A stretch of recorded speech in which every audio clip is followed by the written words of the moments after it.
Rube, we saw some football. Dave had a big smile on his face all day yesterday. It was a mini camp day, an OTA day, actually, and it was great. It was great being out there. It was a little warm, a little on the warm side, but it was, for a practice in May, we learned some stuff, and it was where guys are lining up and how they were looking on the depth chart, and it's a good early start to the looking ahead to the season.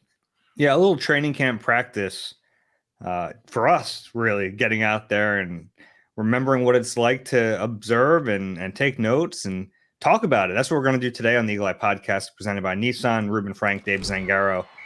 We finally got to see some football. It was the second OTA session of 6 in total for the Eagles. We don't get to go to everyone, so that's something to keep in mind. And then after the practice, we spoke with 4 players at press conferences. So after the break, we'll talk about what we learned from those guys. But let's talk about practice, Rube. Yeah, let's dive in. Dave does obs after each practice, and it's great. And I don't think anybody else is writing the third team O-line, how they're lining up.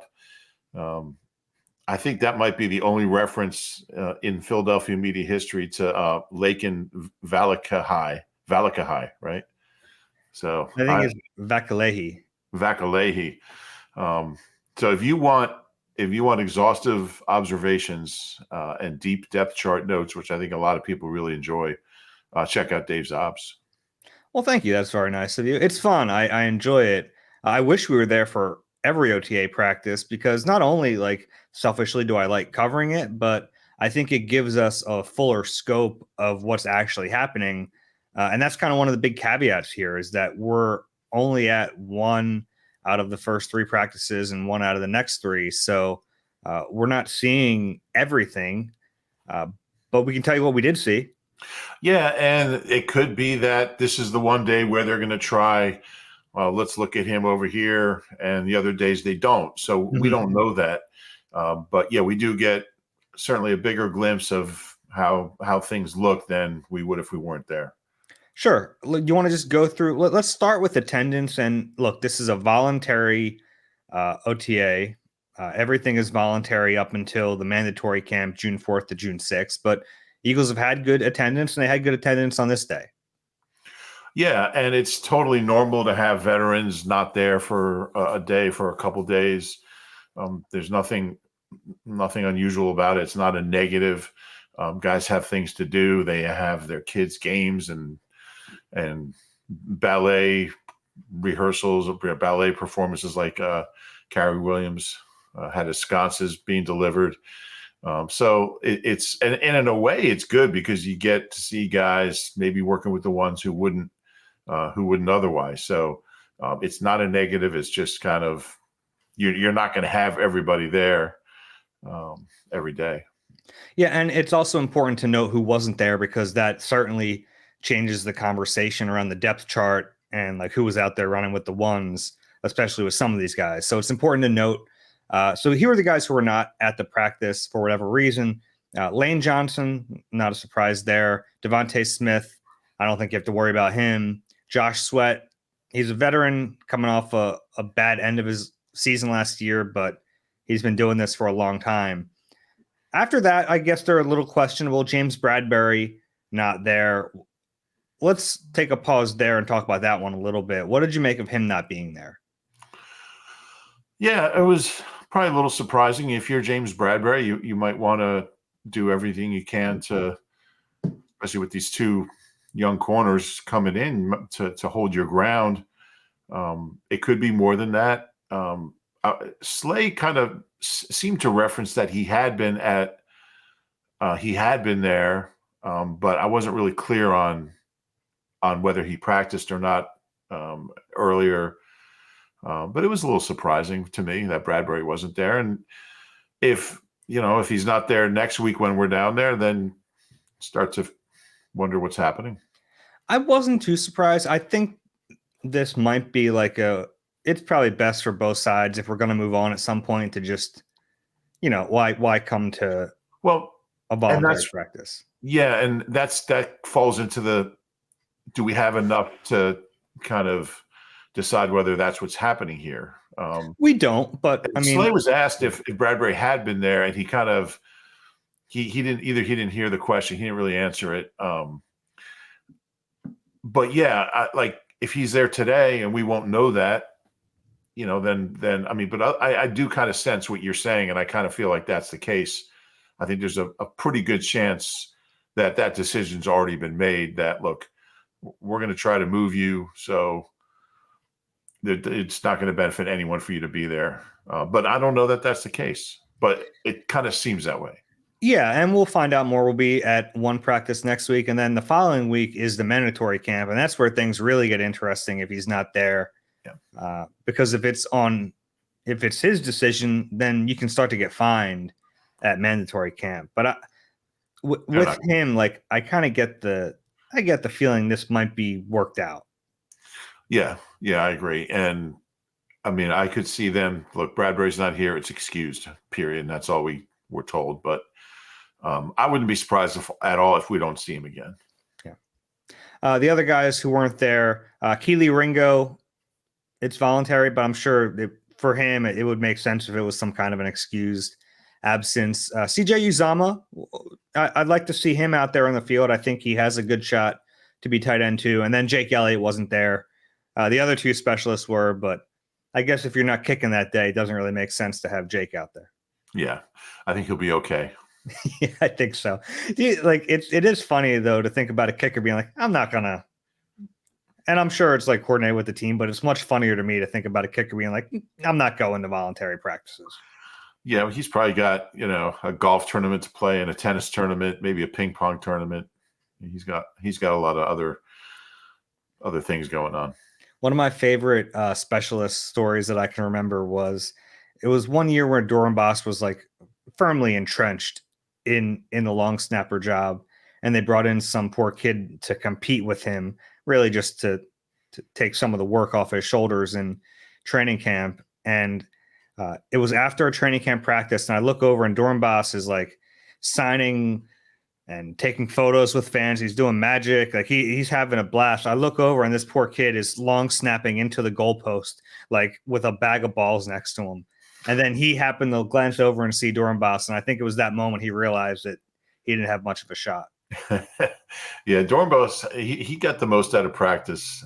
He was great to watch during those open practices at the link. I mean, you'd never see him on the field. He was like long snapping balls into the upper deck. And, he was like shooting t-shirts with that t-shirt rocket gun out there. And he was in the stands taking photos.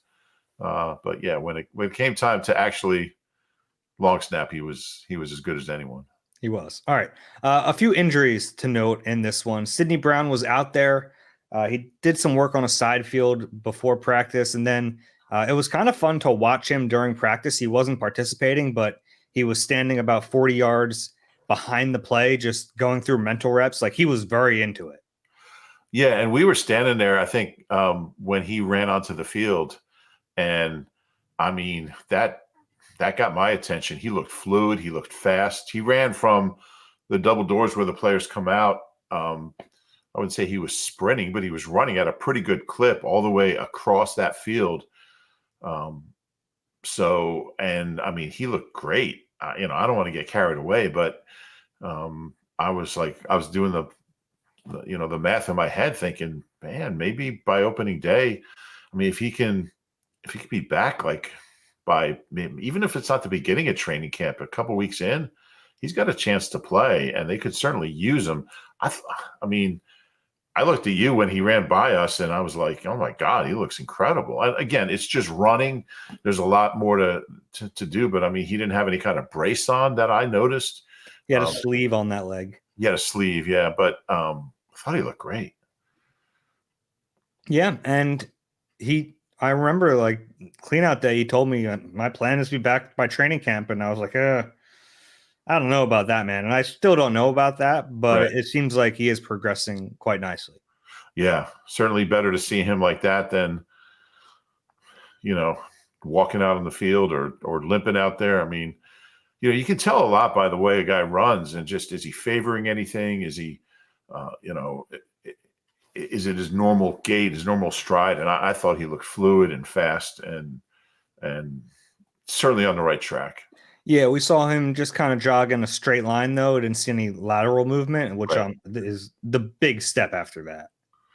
Yeah, we also have what 3.5 months to opening day, and I'm feeling a little better about his chances, um, than I did before I saw him.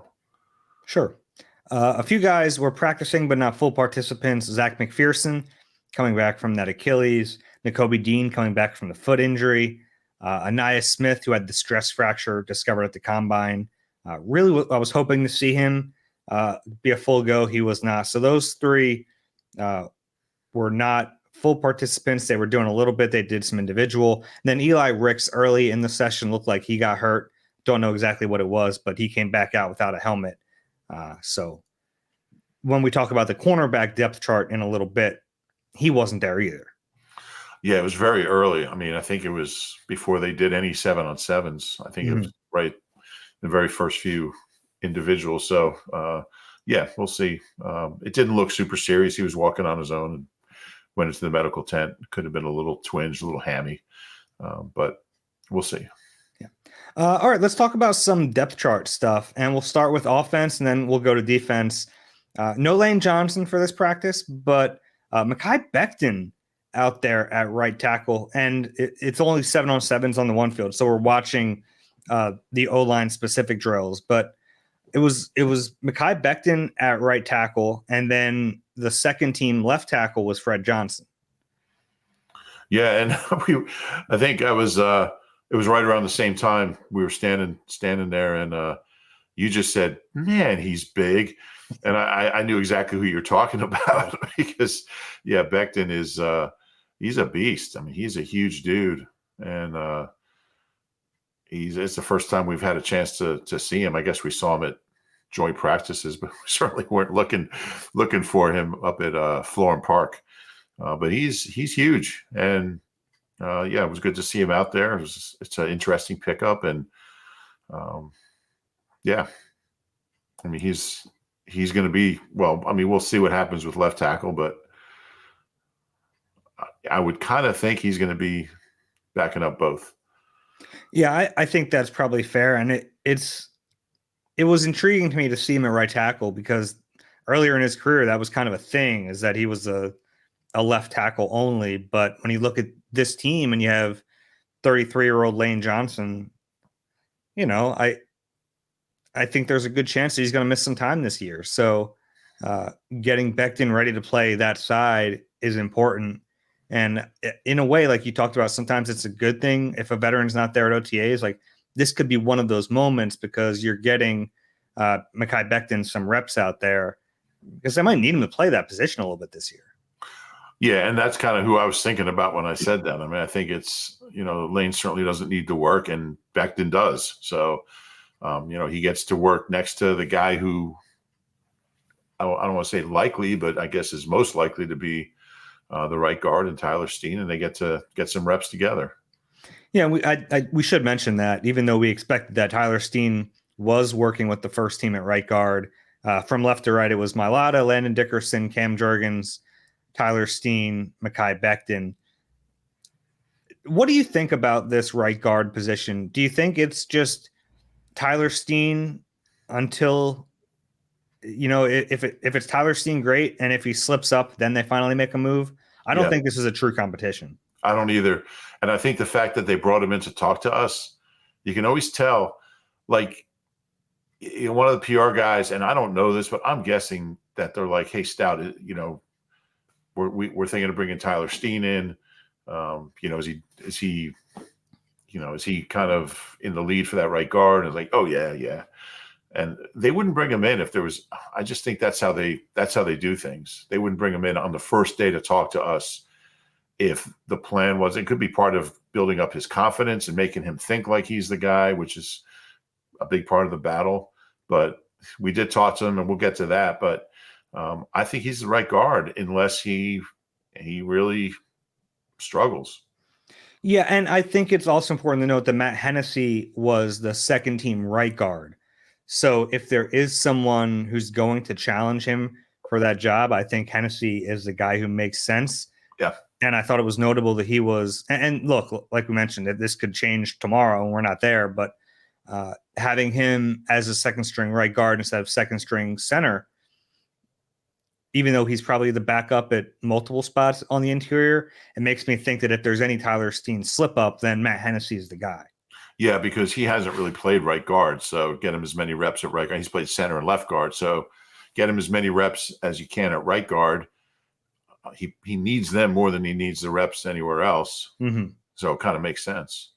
And then we should mention Trevor Keegan was third team left guard, played primarily guard in college and played primarily left guard in college. So they're starting him out at the familiar positions, even though he's talked about being able to play pretty much anywhere in the interior.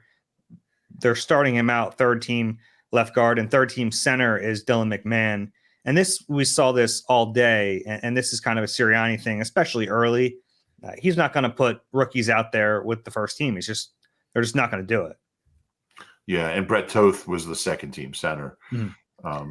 Which, to be honest with you, I've seen enough of Brett Toth at center last summer.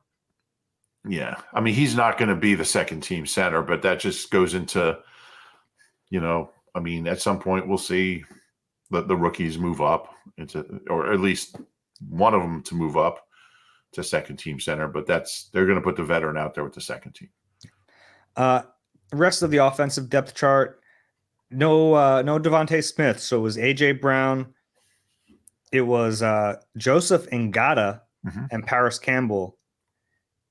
And it to me, like, even though we know the names they have on the roster or receiver, seeing them out there without Devontae Smith is like a little wake up call that, like, this isn't great. Yeah, that was my takeaway as well. And I liked Ngata, and he was one of the guys we talked about. I thought he was kind of the best out of that second group or whatever you want to call him. But I still think that their third wide receiver is someone who's not here yet. Especially with Devontae Parker retiring. I thought that before he retired. So, yeah, I think they need to get better there. I'm not going to draw any conclusions from one little OTA practice, but I just don't think they have enough there.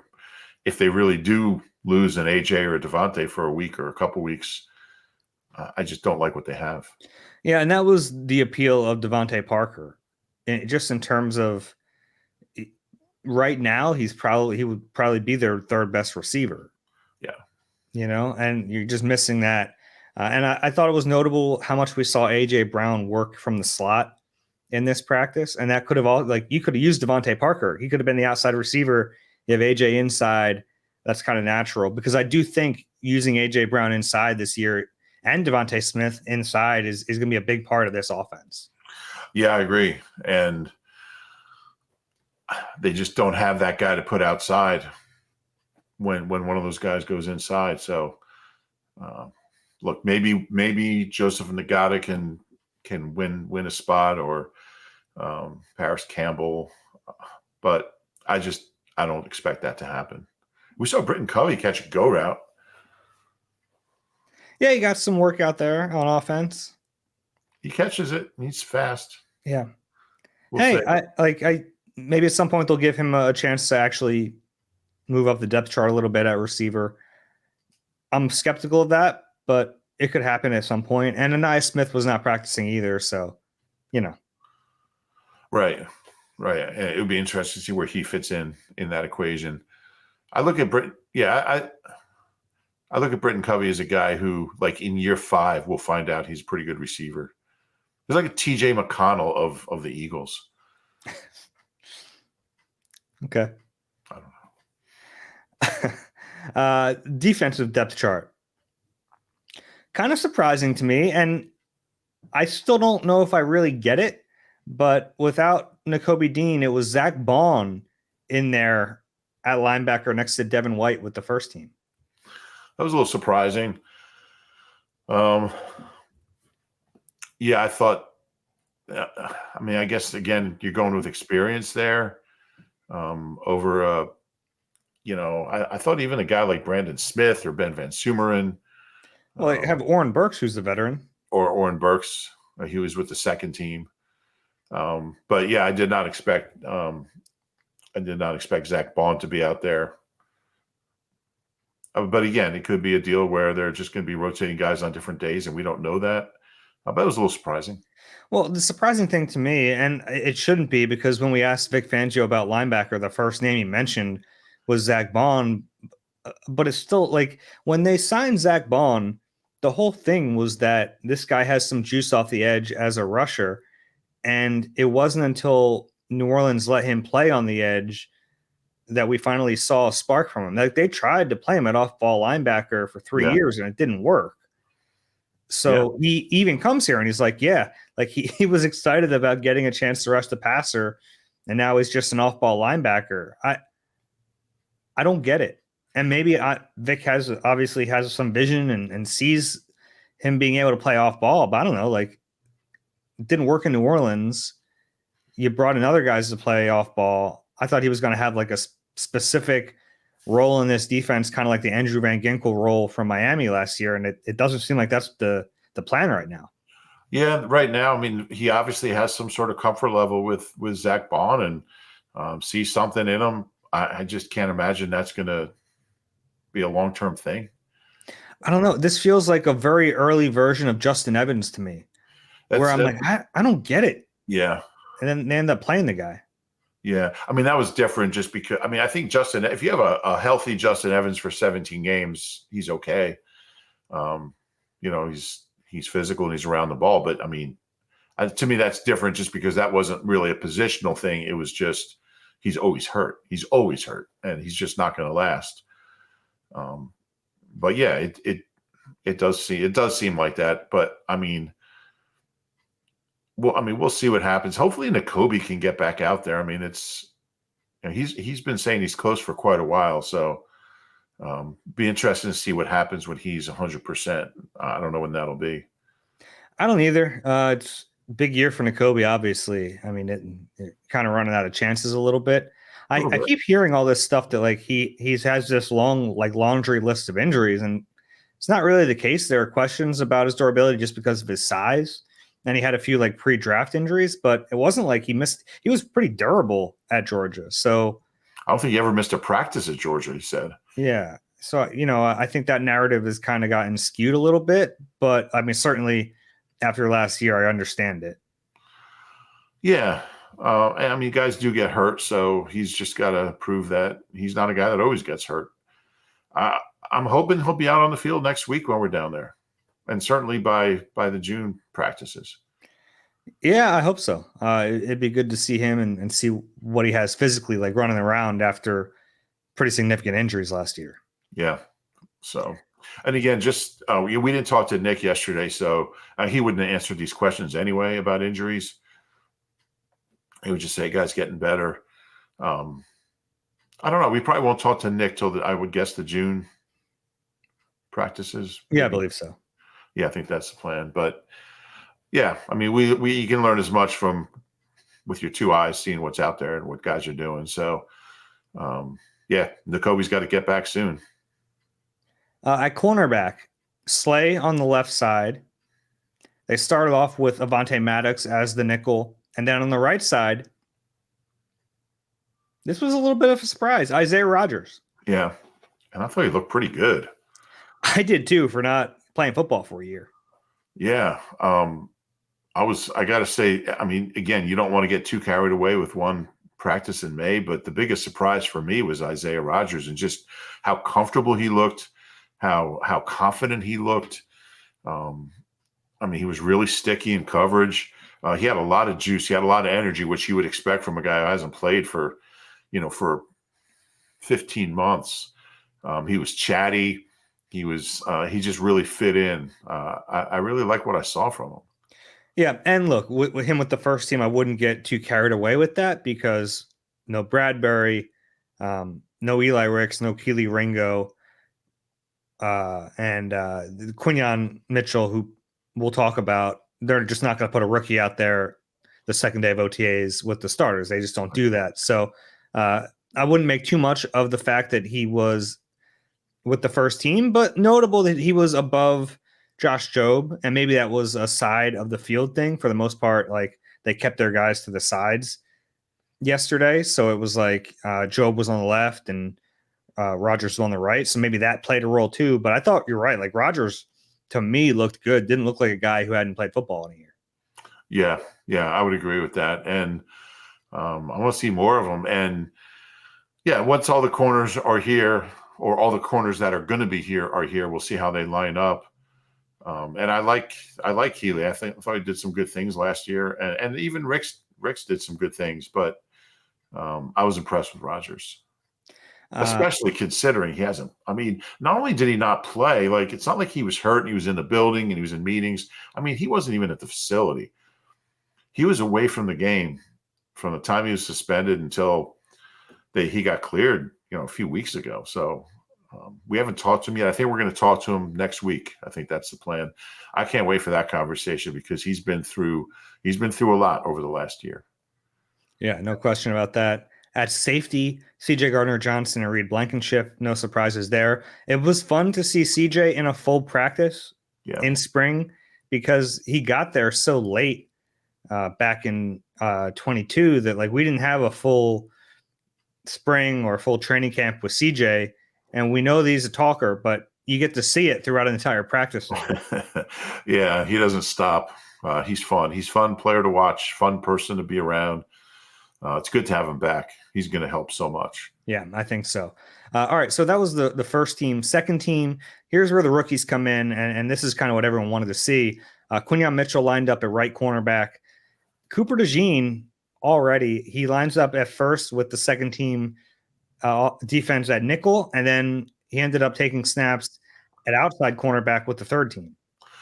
Yeah, and we saw a lot of that. Excuse me, a lot of movement like that.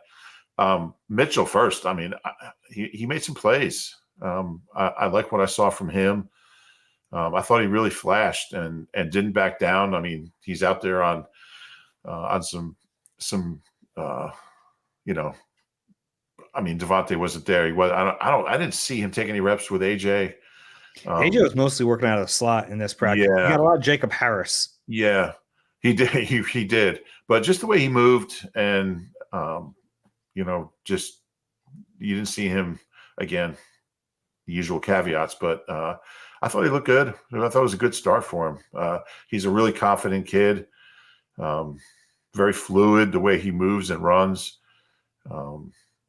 Yeah, I like what I saw.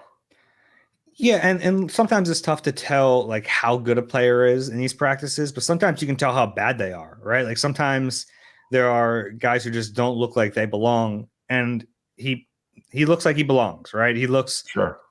He looked comfortable out there. He looked really comfortable in off coverage, which is what he's going to be doing most of anyway. This year, there was he had a nice pass breakup driving back on a ball. He had one where his legs kind of got caught up. It was a deep ball to Jacob Harris, but it was an impressive play because he tracked the ball, found it in the air, was about to turn and make a break for it and just got tripped up. But it was an encouraging play because it shows him being able to find the football and then like have the ability to go attack it. Their legs got caught up. It was a shame because I think he would have had a chance to make a play on the ball, but I was impressed by what we saw in his first practice. Yeah, you can see what they like about him. Mm-hmm. And the things he did at Toledo, he was, I mean, again, it's the MAC, but he was doing those things yesterday. And he's another one where you just want to, your eyes just follow him during a play. You just want to see him, even if the ball's not coming his way. You just he draws your attention just by, the way he's moving and the confidence he's playing with. Yeah. Cooper DeJean didn't get many targets his way, if any. I can't really remember. But he had a busy day because he's working nickel, playing outside cornerback, and one of the two guys who they had fielding punts in this practice. Yeah. And I didn't see he caught the ball well. I mean, you can't tell much from those. Looks smooth. Yeah, he did look smooth. And he looked quick with the ball in his hands. We didn't see a lot of targets defensively. I don't remember any.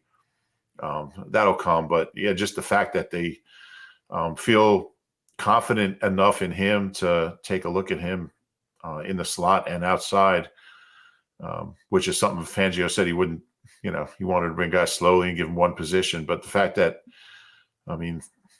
they're comfortable enough with him and where he is to let him try different things tells you what they think of him. Yeah, I thought it was impressive first day for both of the rookie corners. Yeah. Yeah, I think they got something. Yeah, early, obviously, there. At the other one on defense, Avonte Maddox did get the first rep at nickel, but then he got some safety reps too. So I think that's obviously still part of his role, even with the new defense. And I think it makes Avonte a valuable player. I don't know how much you can rely on him given the injury history, but if you feel good about the other options, then I think he's valuable because of that versatility. Yeah, we kind of thought we'd see him at safety. It was good to see him there. Wasn't a whole lot, but he looked fine. I think he knows that he, at this point in his career, he's got to do as much as possible and make himself as valuable as possible to keep a job. And it's going to come down to whether he's healthy, but it was good to see him out there and looking healthy. And he's been through a lot physically over the last couple of years. Yeah, they don't have a lot of safeties either, so we kind of figured we'd see him there. Yeah, Mekhi Gardner playing safety in this practice, which is not surprising. That's probably just his position now. They list him as a corner, so we can still say they have 14 on the roster, but I think he's really just a safety at this point. I would think so, yeah. Well, we've always kind of looked at him as a safety. Yeah, it was hard not to. He's a big guy. What'd you make of Saquon? Getting our first glimpse at him. I think it was fun to watch him because he's just a different type of player than we've seen here. Yeah, that's for sure. His legs are like tree trunks. He's just like, yeah, physically he's just a different kind of guy. Caught the ball a couple times. That's going to be a big part of his game here. Took us a rep out of the slot. He did, yeah. Yeah, we'll see. We'll see when things go live. I'm still not 100% comfortable that we'll get the Saquon of 2018 or 2022. I just don't know. Excuse me. I just don't know. Obviously he's got better people around him, and he talked about that, getting in the huddle yesterday. And I guess Devontae was there yesterday. And he said, you're in the huddle, and there's AJ Brown and Dallas Goedert and Devontae Smith and Jalen Hurts and that offensive line. And it's like, he never had that in East Rutherford. He never had anything close to that. I think just having better people around him is going to help him be the player he was in his 2 big years. But I don't know. Running backs are funny animals, and you just never know. You just never know when that decline is going to happen, but it always happens. And it always seems to happen when a guy's, 27, 28, 29 in there, usually earlier than 29. So it's a risky move. It's great to see him in an Eagles uniform. It's still kind of weird seeing Saquon in an Eagles uniform, but we'll see. I just don't know. I don't know either, but I saw some athleticism on the field and a guy who moves very well for that size. Absolutely. I don't really remember seeing another back. I know it's just one practice, but do you remember another back like him here who's that big and moves like that? Maybe LeGarrette. Didn't move like that. No, but he was pretty good. Yeah. But he's the closest that I can. And look, I'm not being negative. I'm just saying I just don't know. I don't know what to think. Just because of what the history shows at that position, and there's a reason how he's never made a move like this, which makes it even more interesting. But there's a reason he did. Yeah, there is. I think that I really do think that having this O-line, and we don't know exactly what this O-line will be compared to previous years with Kelsey, but having those weapons, having that O-line, presumably upgraded coordinator, I think it'll help him, and I think he'll be pretty good. I just don't know. And none of us do. But it was fun seeing him out there, and yeah, he's a different kind of back than they've had, and I can't wait to see him with the pads on.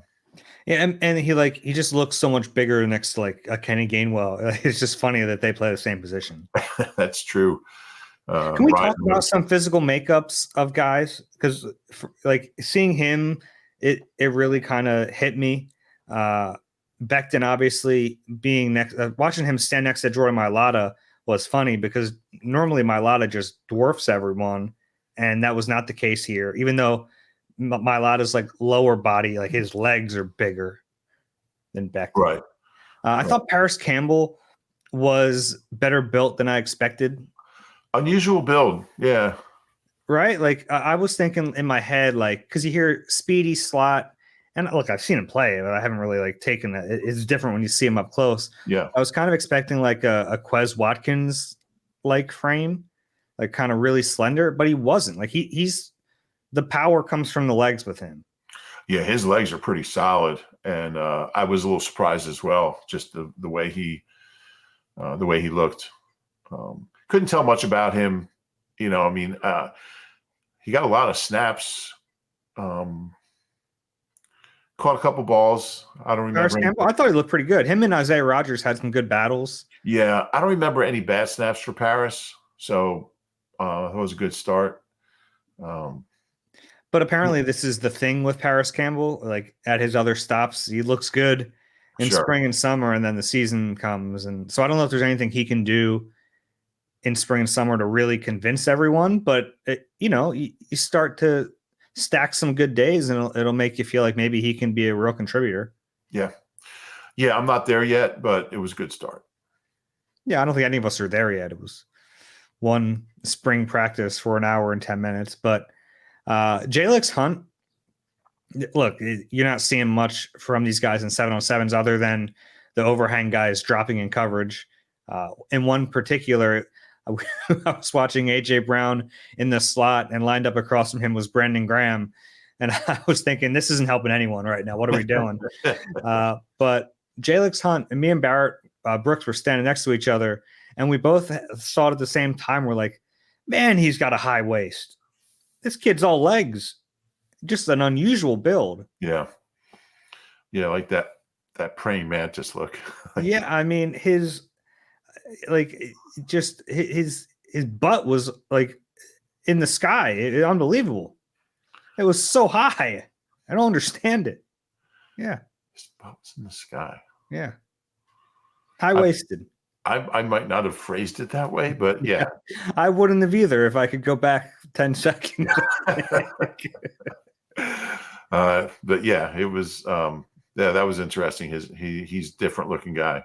Yeah. Nia Smith, by the way, looked kind of tiny. Yeah. And he is. And maybe that's just because he's around these giants and he didn't get to do any team drills, but something on my radar a little bit. Yeah, he did look small. Yeah. All right. Anything else from practice? There are a few good plays. I thought Devin White in coverage on Saquon down the field in that wheel route was pretty impressive. Yep. Yeah, that was right in front of us, and he was right there. Devin White looked fine. For you're laughing at Alex. I think you should read what Alex just messaged you. Well, now I will have to because you brought it up. He said making his butt was in the sky t-shirts. Yeah, we should do that. But yeah, he looked fine. He's another guy who new guy we don't really know about. But it was a good start for him. And again, a guy like that, look, he started a ton of games in the league. He's going to look good in a mini camp. But it was encouraging that it's in a new defense with new players around him, and he looked comfortable. Yeah, and it was really like that one play, and it's straight line speed, which with Devin White, that's never been the question. But still, to carry Saquon down the field, and he's a big backer. He's listed 237. I don't know. Maybe he just looks bigger because these other guys are so small, but Yeah. It looks bigger than that to me. Yeah. You know what's striking to me is obviously Fletcher wasn't there. Kelsey wasn't there. Hassan Reddick wasn't there.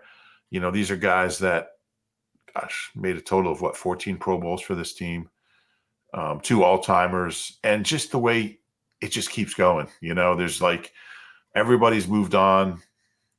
I think Jalen Carter was asked about Fletch, but other than that, it's really interesting to me how, you know, players come and go, but I mean, it's not, nobody dwells on it. Like Jason Kelsey and Fletcher Cox weren't on anyone's mind during practice. I don't know if I'm making sense, but it's just the way I'm making that t-shirt.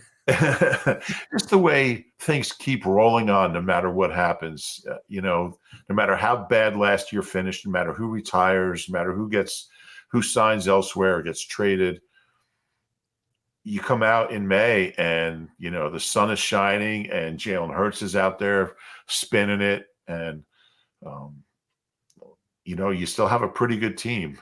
And the things that seem, I mean, sometimes some of the things that happen seem cataclysmic. I mean, what are they going to do without these guys? And we still don't know the answer, but they have a good team. They have a good roster. And it's just kind of, it's always been interesting to me to see how, no matter what happens, you know, there's still 90 players on the roster. They still prepare the same way, and nobody dwells on who's not there. It's interesting to me. Yeah, well, the alternative isn't great. Yeah, no, it's not. But I think as outsiders, fans, media, you know, we talk so much about who's not there, but you know, then they have all these new players, and they're all enthusiastic, and they're trash talking, and they're having fun, and you move on, and it's just the nature of the business. I did want to mention some offensive scheme stuff Yeah, that to be honest, I was looking for it in this practice, but they showed a little bit of motion, a little bit, which is, you know, I think going to be a bigger part certainly of this offense than it has been. We saw some like trips formations, bunch formations, and that was like another kind of, the motion stuff got so much attention with Sirianni, the lack of motion, but I thought the lack of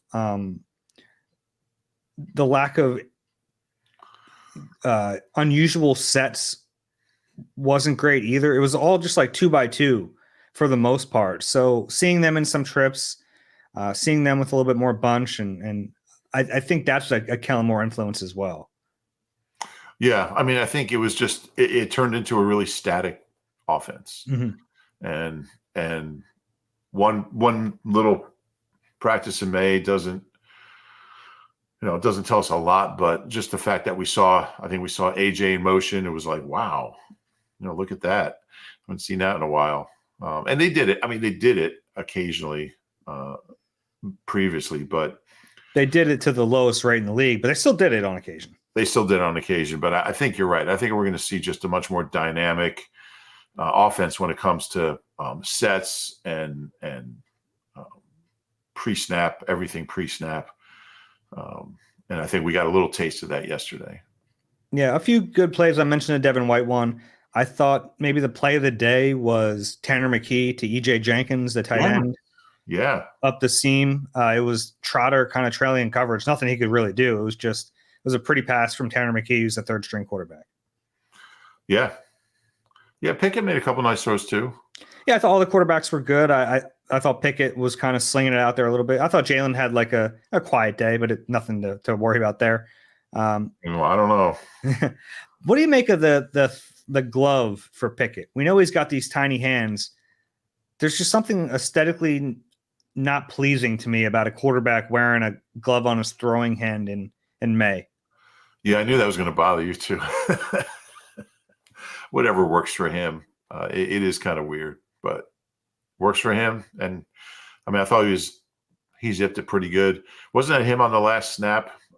Yeah, there was some controversy about this play. It was a touchdown. You think so? I think so. Yeah, it was right in front of us. It was right in front of us. So It was kind of a back shoulder throw to Kenny Gainwell in the front left corner of the end zone, tucked it right inside the pylon. The defense was claiming that Gainwell stepped out of bounds during it wasn't even a route, it was kind of a scramble drill.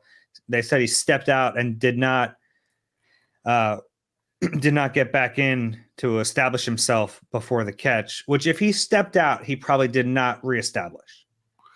Yeah, I don't think he stepped out. That's the question. It was close, and there was no ref, so I don't know. We're the refs. Touchdown, Gainwell. I heard someone yelling at John Ferrari to throw his hat. No, I thought it was a good play, and I thought it was a really good throw. So I'm sure it's on film somewhere in the NovaCare complex. Yeah, we'll have to ask if he was in there or not. Yeah. You got anything else? Those are all like my observations from practice. But No, anything else that stood out to you? No, I think we covered it all. I mean, to me, the biggest impact for me was Isaiah Rodgers. I mean, I was really curious. What would we see? Would we see a guy who's passive, who's tentative after sitting out for a year? And he did practice the day before. It wasn't his first practice, but to me, he jumped out at me. He's the guy that, and there were a few of them, but he's.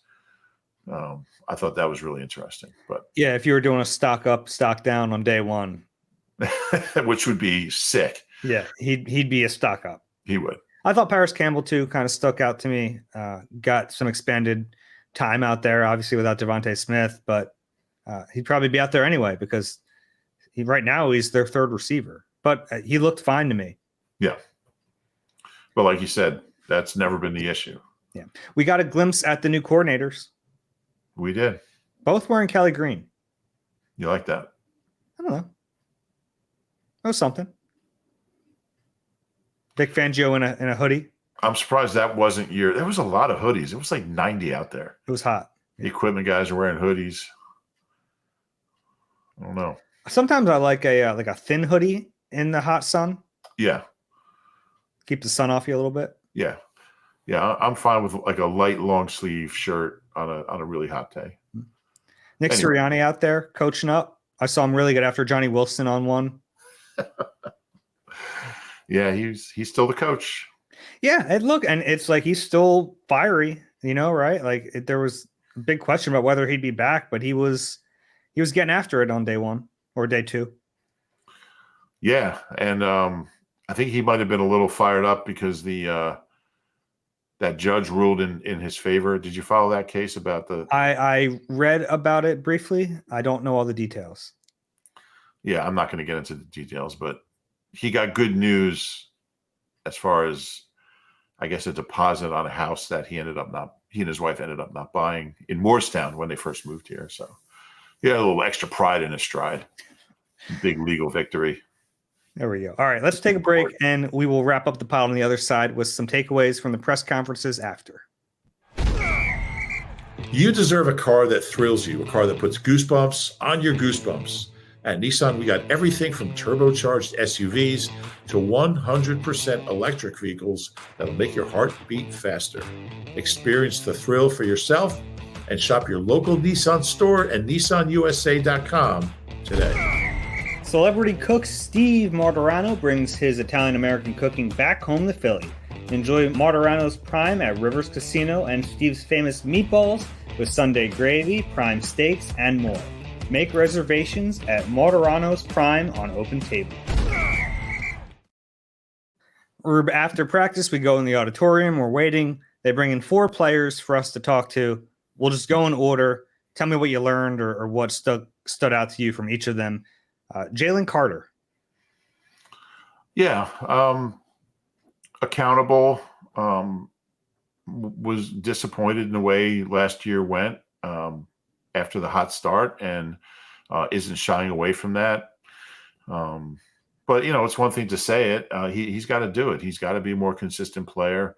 The sky's the limit with that kid. I mean, he can be so good and he knows it, but it's going to take, year-round effort. And, so we'll see with him, but he said all the right things. Yeah, he talked about this offseason for him was really about just conditioning. He said there's plenty of time for technique, and they'll certainly get there, but that seems to be his goal this offseason. I think that's a wise goal for him and his teammates on that defensive line, one in particular. So Yeah. I think that's a good start. He and Jordan Davis, they're best friends, and they're really facing the same thing on kind of different levels, because I think Jalen Carter is good enough to get away with – he'll still be a good player. Like, if he's not in elite shape, he'll still be good, functional. He'll get you 6 sacks, but he can be great. Like, he can, and I think to really maximize his potential, he's clearly got to be in better shape, not just at the start of the season, but throughout the season, and maintain it. Jordan Davis is a little different, because I think, like, if he's not in great shape, he's just not very good. Where I think Jalen Carter can get away with it and still be a good player. I think Jordan Davis it's really imperative for him. So they're really in similar situations. They seem to get it. They understand it. But they've got to do it, and they've got to maintain it. And they've got to push each other. And we'll see how that goes. But they're certainly – and I think we were going to talk to Jordan. They ran out of time, but I'm sure we'll talk to him soon. But I think they could both be really, really good players, and I think Jalen Carter could be an all-pro. He has it in him to be an all-pro first team. He's just got to do the things it takes to get there. Yeah, heck, he looked like it the first 7-8 games of last year. He was playing at that level. I wouldn't say 7 or 8, but yeah, I would say maybe 4 or 5.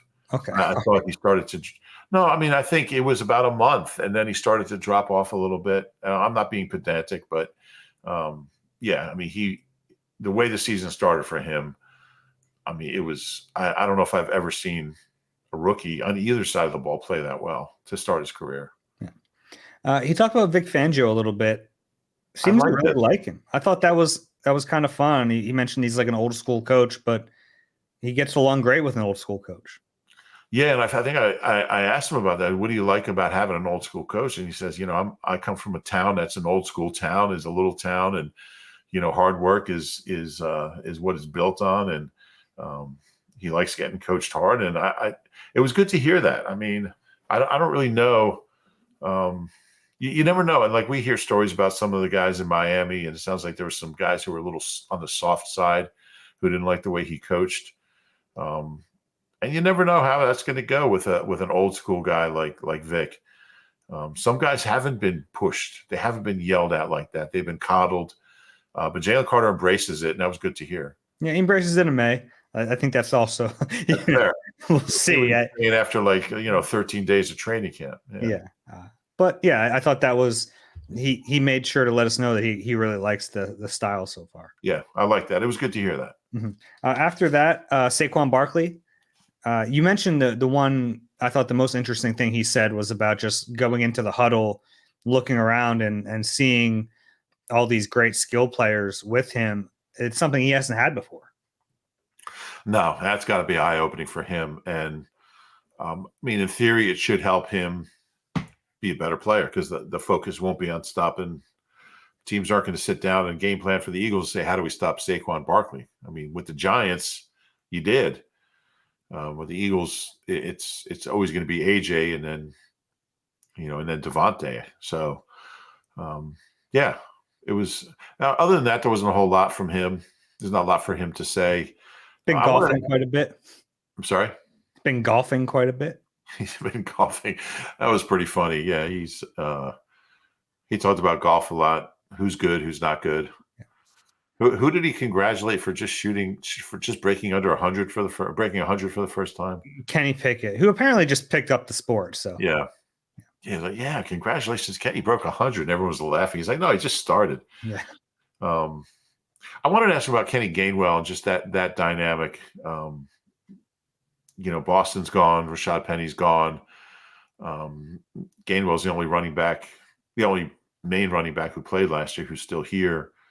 I'm curious about his role, how significant or insignificant it'll be, and just what the relationship is there. There'll be a chance for that, but I'm a Kenny Gainwell fan, and I think there's a role for him, even with Saquon getting, probably 18 to 24 touches a game.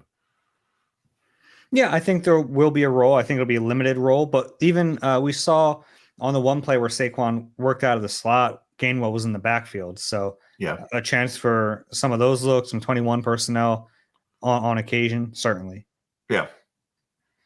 I talked to Slay. We did. Which is always fun. He really talked to us more than us talking to him. I think that's the way it goes. I enjoyed talking to that guy. He's a trip. There's no off switch with him. He's just always funny, always entertaining.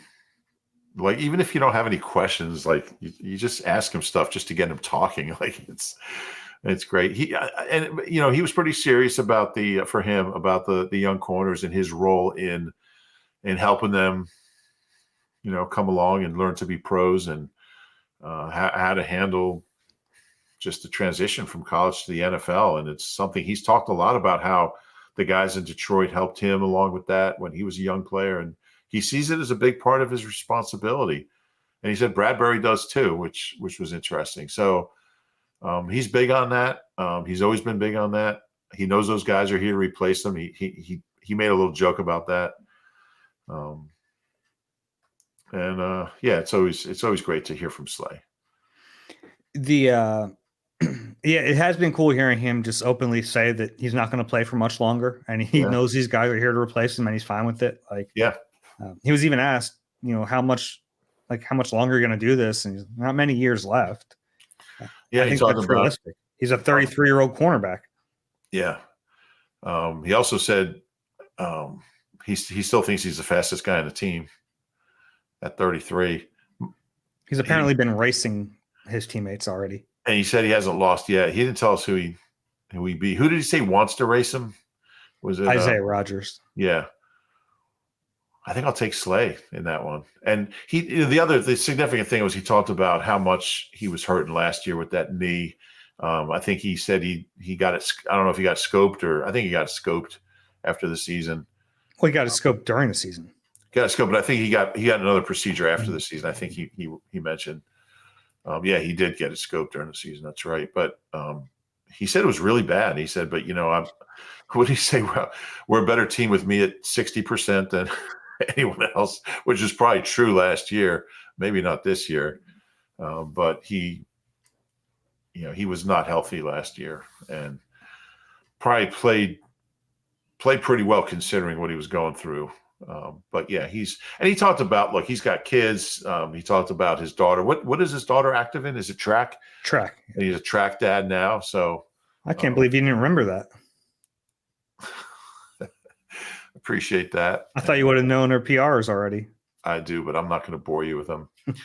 In the 200, it's 20. So it's great to talk to Slay. But there's a chance this is his last year here. Yeah. I'll be honest. I think Slay has been underappreciated in his time in Philly. I think that's fair. Yeah.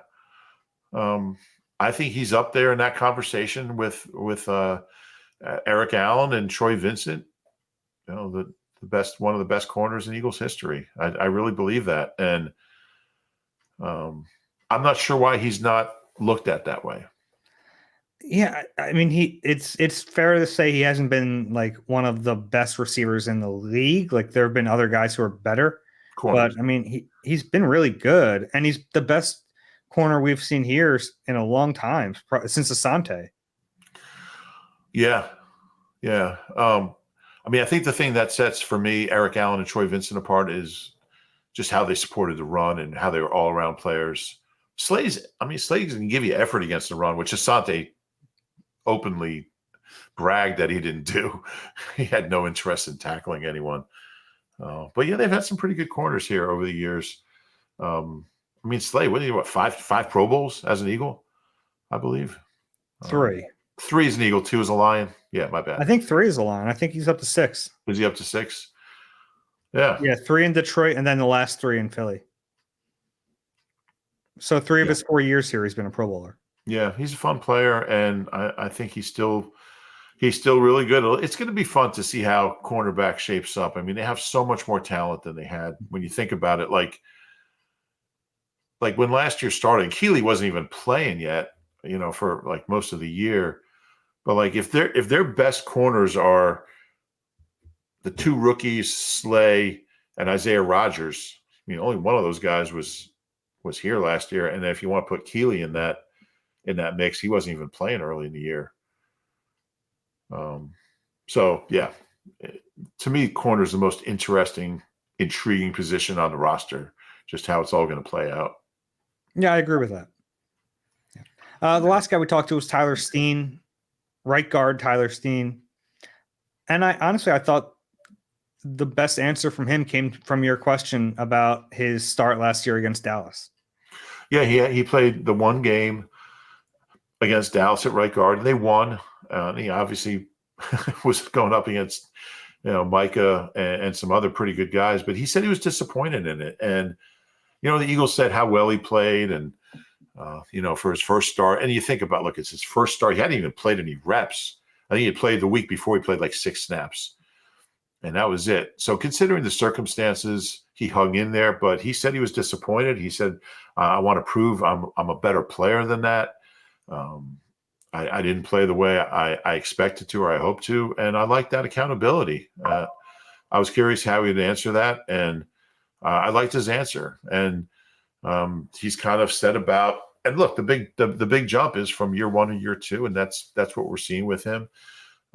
He talked about just how serious he took the offseason, and he feels like he doesn't have anything. He's not going into this thinking I have anything locked up. There's no guarantees. I got to fight for that right guard job, and that's how he's going into it. I like what I heard from him. I did too, and I think it gets a little understated how difficult it is to move from left tackle to right guard.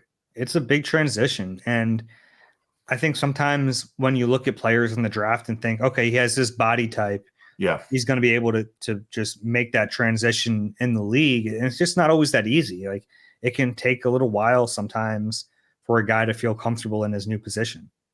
Yeah. And he talked about how, like, you're not just getting used to a new level of play and a new coaching staff and, just the responsibilities of the contract, getting a big contract for the first time. You're switching positions and going from college to the NFL at the same time. That's a lot. He had to change his body, to have more of a guard body. So I think he looked bigger. He did. I thought he looked good. And he also talked about, and this is something that we've touched on before with other guys, but and I think Jalen Carter even referred to it, like, you spend so much of the time before the draft trying to raise your draft stock and training for the combine, training for the pro day. And that's not training for football. You're training for testing. And sometimes it takes guys a while. Look, you're going to improve, you're going to impress coaches and scouts doing that, but are you getting ready for football? And he said, this offseason, I've been able to just hone in on football specific training. I didn't have to train for the combine and pro day. He thinks it's helped him. That's why I love what Marvin Harrison Jr. did. He's like, I'm not running your 40. I'm going to be a high pick anyway. I'm getting ready for football. Yeah. And not everybody has the luxury of Sure. doing that. But if you can, yeah, I mean, because we hear that from so many guys, how, and I mean, these guys there's specialist trainers that get you ready for the combine, and they are not football trainers. They're, they get you ready for a vertical jump and a shuttle and a 40 mainly. But it's not football. So that might be an interesting trend story next offseason. Yeah, I like that. We have anything else here? Can we wrap this up? Yeah. All right, let's do that. I want to remind everyone, if you enjoy the Eagle Eye podcast, please do us a favor, rate and subscribe wherever you get your pods. If you're watching on YouTube, please click that like button, subscribe there as well. Hope everyone has a great Memorial Day weekend. If you have an extra day off, enjoy it. If you're getting down the shore, enjoy it. Barbecue, enjoy it. Any final words, Rube? Enjoy it. All right, take care. This has been Eagle Eye presented by Nissan.